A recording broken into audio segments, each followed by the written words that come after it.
million miles of gas distribution pipelines that safely and efficiently move energy and raw materials. These pipelines move things like the gas that heats our homes, the jet fuel that allows us to fly, and the diesel fuel that trains and trucks use to ship the goods we consume. Pipelines are indeed one of the safest forms of transporting liquids and gas. However, we still have work to do. As Chairman DeFazio pointed out, some of the major catastrophes that have occurred in recent years. But so far, this year, according to PHMSA, we have had 234 pipeline incidents that caused 9 deaths, 33 injuries, and damages of almost $200 million. So we need to do better.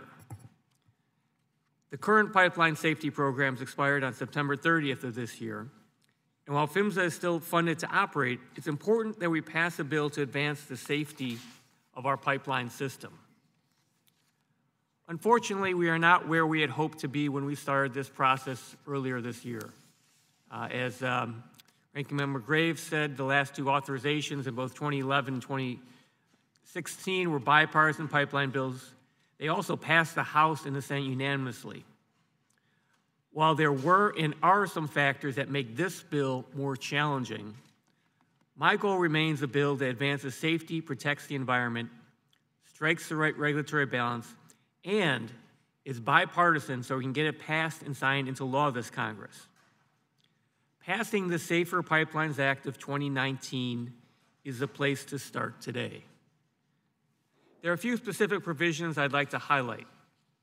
First, this bill improves pipeline emergency response by expanding the eligibility for PHMSA's pipeline safety grants to communities outside of high-consequence areas, and also by requiring pipeline operators to strengthen their ties to local communities by establishing liaisons with emergency responders.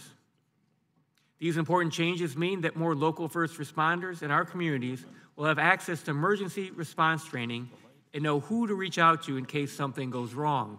I'd recommend that all the members on this committee actually get a map and look and see how many pipelines run through their districts, and I think you'd be very, very surprised at how many that there are.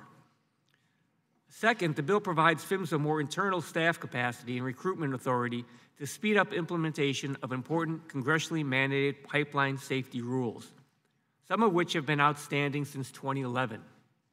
These rulemakings must move through more quickly. This legislation also takes a strong step in continuing to fight climate change by requiring pipeline companies to reduce methane leaks and releases. Considering methane is 25 times more potent than carbon in terms of trapping heat, it is paramount that we reduce methane emissions from pipelines to make progress in fighting global warming. Fourth, the bill expands operator qualification programs to construction tasks, ensuring that operators are using appropriately qualified workers for pipeline construction projects, and that we have labor standards in place for operators and contractors.